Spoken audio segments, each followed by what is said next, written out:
Ya, tidak usah repot gitu tau Bu. Bu, Bapak itu cuma bercanda.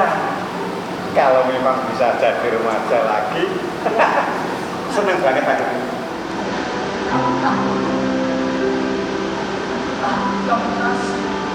Tadi itu kan di sana disebutkan ada karena cinta ya. Itu dengan latar belakang bahwa masyarakat itu masih menganggap tunanetra itu suatu aib ya, yang bukannya hanya tunanetra ya, segala macam penyandang disabilitas itu dianggap aib, sehingga di tengah-tengah masyarakat itu masih banyak yang menyembunyikan anaknya yang menderita cacat. Maka dari itu dengan adanya teater, adanya pagelaran yang lain itu untuk membuka masyarakat biar dapat mengakui keberadaan si penyandang cacat. Ternyata penyandang cacat pun punya potensi untuk digali lebih lanjut, yang mana nantinya akan bisa untuk bekal hidup. Jadi pada dasarnya menyadarkan kepada khalayak rame biar bisa menerima keberadaan disabilitas yang mana di situ jelas punya potensi. Ya dengan kecacatan inilah aku bisa menggali potensi yang ada pada diriku.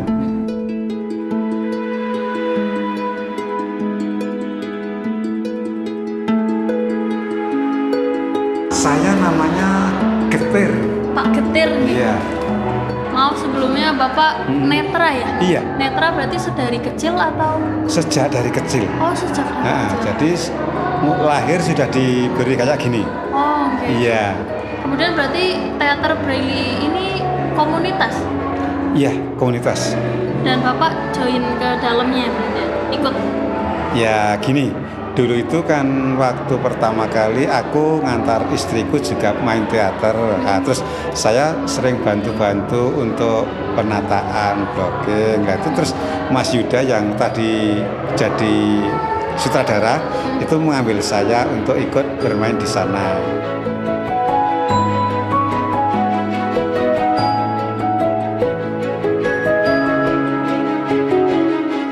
Awalnya kan ini namanya Inklusi Braille Community, tapi karena ternyata itu namanya terlalu panjang untuk kelompok teater, kemudian kita cari nama lain yang sekiranya pas.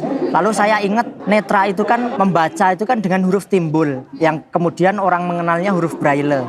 Itu adalah identitas tunanetra yang tidak bisa ditinggalkan. Nah lalu karena memang ini teater kita itu banyak teman-teman netra yang terlibat, baik sebagai aktor ataupun sebagai pengurus, akhirnya kita menggunakan Braille itu untuk nama kita, nama teater Braille, yang artinya itu adalah teaternya tunanetra. Meskipun seiring berjalannya waktu sekarang kita mulai kolaborasi dengan teman-teman non-disabilitas.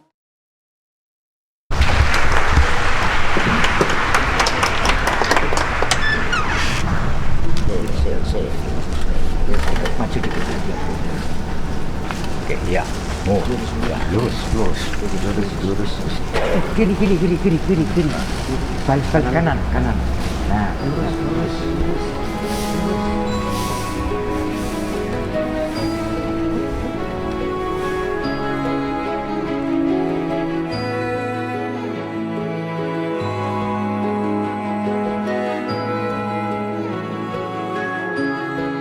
Saya itu sebenarnya netra sejak kecil, tapi dulu tuh masih bisa lihat, namanya low vision kalau di istilah kita, penglihatan lemah. Itu saya bisa melihat walaupun dengan jarak tertentu.